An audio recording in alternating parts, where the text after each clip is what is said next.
This is a story about a boy whose mother is a slave. He is separated from her when he is only a few weeks old. After that, his grandmother takes care of him. When he is 6, his grandmother takes him to the plantation to work and leaves him there intentionally. He never recovers from this betrayal of abandonment.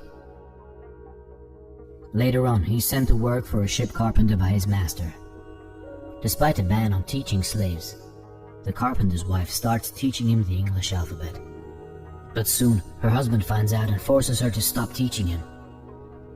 Determined to read and write, he continues to learn from neighborhood white boys by giving away his food in exchange for lessons. As his knowledge and vocabulary grow, he begins to read newspapers and political books. The more he reads, the more aware he becomes of the social injustice against him. One day he buys a copy of the Columbian Orator, a popular school book, which helps him to understand the power of spoken and written words. He learns that educating his people is the key to fight against social injustice. So he starts holding church services to teach other slaves how to read and write. His weekly services grow in popularity, with over 40 slaves attending.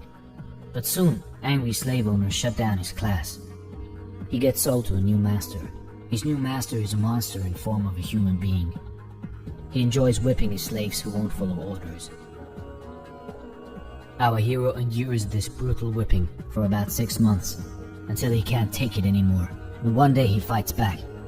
The fight between him and the brutal master lasts for 2 hours, and eventually the master surrenders. On that day, he restores his sense of self-worth, and he vows to never let anyone beat him again. At the age of 20, after 2 unsuccessful attempts, he finally escapes from slavery by impersonating a sailor and flees to the north. To continue fighting against injustice against his people, he decides to spread his knowledge and wisdom. Whenever and wherever he can, he attends abolitionist meetings. In 1841, after attending an abolitionist convention, he takes the opportunity to become a lecturer for the Massachusetts Anti-Slavery Society. This leads him to public speaking and writing. Soon, he starts writing and publishing books on slavery and founds an anti-slavery newspaper titled The North Star. A lot of white people aren't happy and don't want to let him do these things, and one day, while participating in a lecturing tour, he's chased and beaten by an angry mob before being rescued by a local family. But he's determined to continue fighting his fight against injustice. In addition to abolition, he also participates in the first Women's Rights Convention.